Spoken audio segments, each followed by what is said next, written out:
নবীজি সাল্লাল্লাহু আলাইহি ওয়াসাল্লামের জমানায় ধারাবাহিকভাবে 20 রাকাত তারাবি নবীর জমানায় ছিল না। নবীর জমানায় ছিল না। নবীজির যুগে মানুষ এক এক ইমামের পিছনে এক এক সময় এক এক দিন নামাজ পড়তেন। মসজিদের এই কোনায় 10 জন, ওই কোনায় 20 জন, ওই কোনায় 50 জন, এই পাশে 10 জন, এরকমই বিক্ষিপ্তভাবে নামাজ হইতো। আবু বকর সিদ্দিক রাদিয়াল্লাহু তাআলা আনহুর যুগেও এভাবে নামাজ হইতো। ওমর ফারুক রাদিয়াল্লাহু তাআলা আনহুর জমানায় হযরতে ওমর ফারুক রাদিয়াল্লাহু তাআলা আনহু দেখলেন এভাবে বিক্ষিপ্ত নামাজ পড়া এটা সমীচীন নয়। আমার মনে চায় সমস্ত মুসল্লিদেরকে এক ইমামের পিছনে দাঁড় করে দেই। কয় ইমামের পিছনে? এক ইমামের পিছনে দাঁড় করে দেই।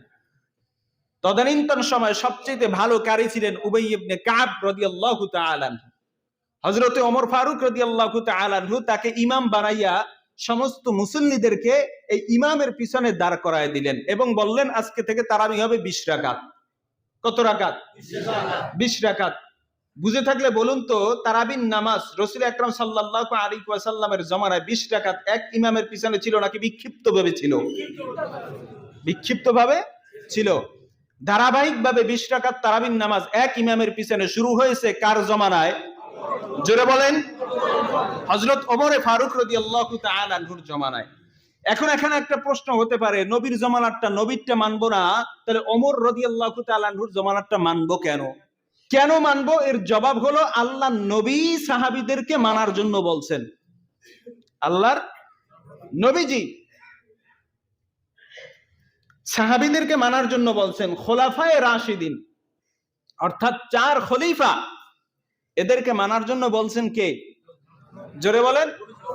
নবীজি সাল্লাল্লাহু আলাইহি ওয়াসাল্লাম বলেন, আলাইকুম বিসুন্নতি ওয়া সুন্নাতুল খুলাফাইর রাশিদিন আল মাহদিয়্যিন। তোমাদের জন্য আবশ্যক আমি নবীর সুন্নাত। আলাইকুম বিসুন্নতি, আমার সুন্নাত তোমাদের জন্য আবশ্যক। ওয়া সুন্নাতুল খুলাফাইর রাশিদিন আল মাহদিয়্যিন, হেদায়েত প্রাপ্ত আমার সাহাবীর খুলাফায়ে রাশিদিন যারা আছে তাদের সুন্নাত আবশ্যক, পালনীয় বিষয়। তাদের সুন্নাত পালনীয় বিষয়। আচ্ছা, এই হুকুমটা কার? জোরে বলেন কার?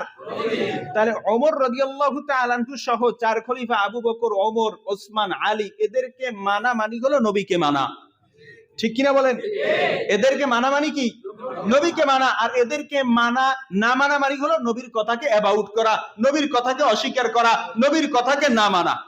ঠিক কিনা বলেন? তারাবির নামাজ 8 রাকাত নাকি 20 রাকাত, এ নিয়ে মাযহাবের মধ্যে কোনো ইখতিলাফ নাই। মাযহাব 4টা। কয়টা? হানাফি, শাফিঈ, মালিকি, হাম্বলি।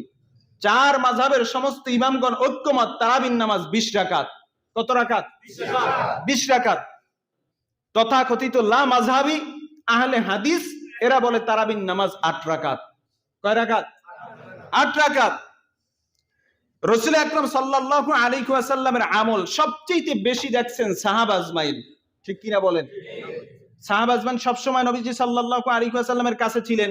তাহলে নবীর মেজাজ, নবীর চলন, নবীর বলন এগুলো সবচেয়ে বেশি বুঝছেন কারা?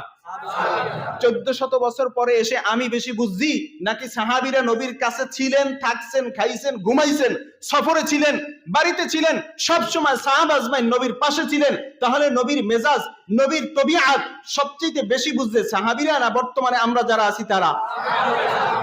জোরে বলেন কারা? তাহলে ইসলামের ব্যাপারে, ইসলামের যে কোনো বিষয়ের সমাধান আমারটা গ্রহণযোগ্য হবে নাকি সাহাবীরটা গ্রহণযোগ্য হবে?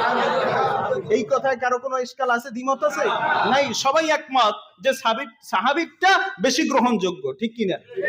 সাহাবীদের মধ্যে সবচেয়ে নবীর কাছে বেশি ছিলেন উম্মাহাতুল মুমিনিন, নবী আকরাম সাল্লাল্লাহু আলাইহি ওয়াসাল্লামের স্ত্রীগণ। ঠিক কিনা বলেন?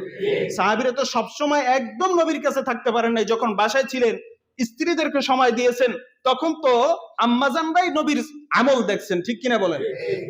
আম্মাজান আয়েশা সিদ্দিকা রাদিয়াল্লাহু তাআলা আনহা বলেন, নবী আকরাম সাল্লাল্লাহু আলাইহি ওয়াসাল্লাম, এর আগে একটা কথা, লা মাযহাবি আহলে হাদিস ভাইরা তারাবির নামাজ 8 রাকাত পড়তে গিয়া বা বলতে গিয়া তারা একটা দলিল দেয় যে নবী আকরাম সাল্লাল্লাহু আলাইহি ওয়াসাল্লাম তারাবির নামাজ 8 রাকাত পড়ছেন। তারা এই কথাটা বলেন, কিন্তু তাদের এই দাবিটা সহি না।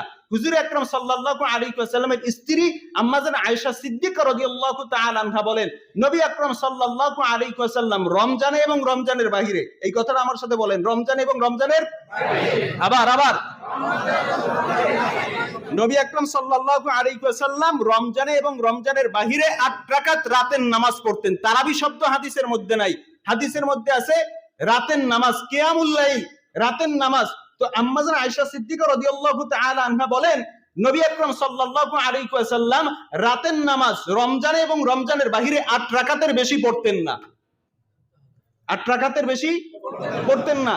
যদি লামাযাবি আহলে হাদিস ভাইদের কথা ধরে নেই এটা 8 রাকাত তারাবি, তো আম্মা জান আয়েশা বললেন কেন রমজানের বাহিরে কি তারাবির নামাজ আছে?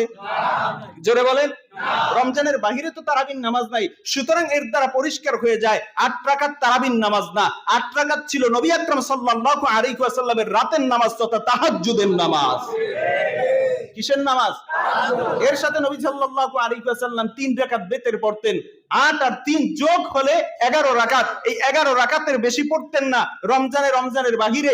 সুতরাং এখান থেকে বোঝা যায় তারাবির নামাজ 8 রাকাত না, তারাবির নামাজ 20 রাকাত।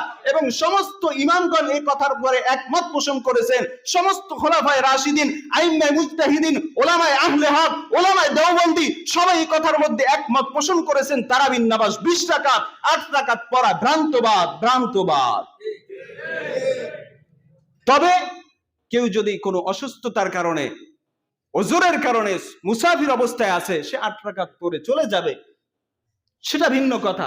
কিন্তু এই কথা বলার সুযোগ নাই যে নবীজি সাল্লাল্লাহু আলাইহি ওয়াসাল্লাম 8 রাকাত তারাবি পড়ছেন, এই কথা বলার সুযোগ নাই। আরো অনেক দলিল আছে 20 রাকাত তারাবির ব্যাপারে। তারাবির নামাজ এটা নফল না? বলেন নফল কিনা?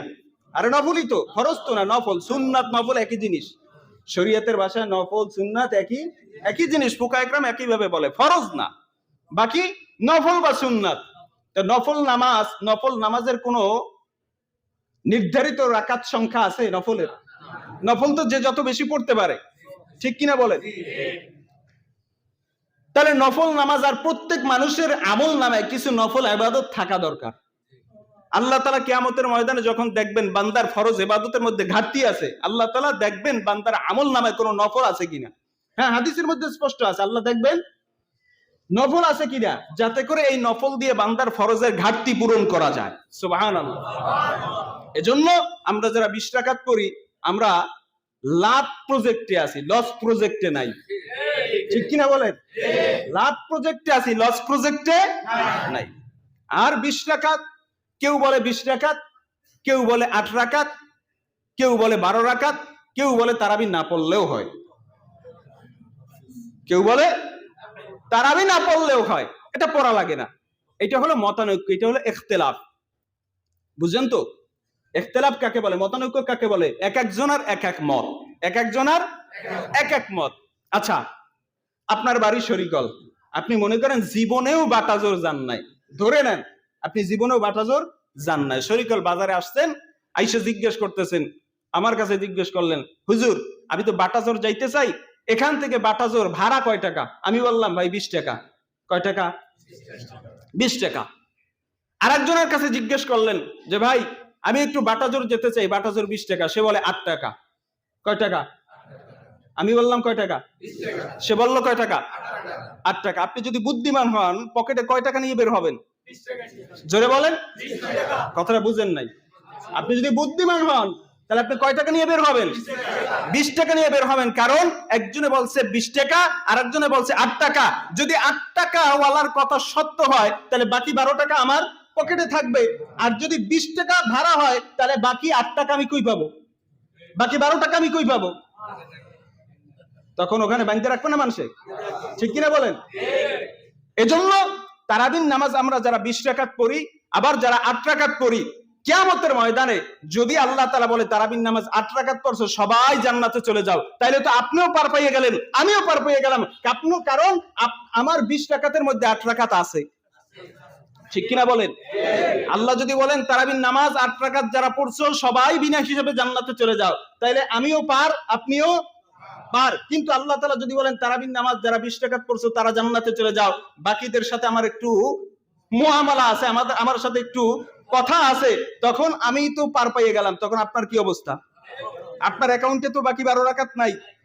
তাহলে আমরা লাভ প্রজেক্টে আছি না লস প্রজেক্টে আছি? হ্যাঁ, লাভ প্রজেক্টে আছি। সুতরাং এর পরেও যদি আমরা কেউ 8 রাকাত পড়ি, সেটা একান্তই তার ব্যক্তিগত ব্যাপার, এ নিয়ে ঝগড়া নাই, ফাসাদ নাই, যে যার মতো করে পড়বে। বাকি হক মাসালাগুলি, হক কথাগুলি আমাদের উম্মতের মাঝে প্রচার প্রসার করতে হবে, এটা আমাদের উম্মতের উপরে জিম্মাদারি আল্লাহর পক্ষ থেকে। ঠিক কিনা বলেন?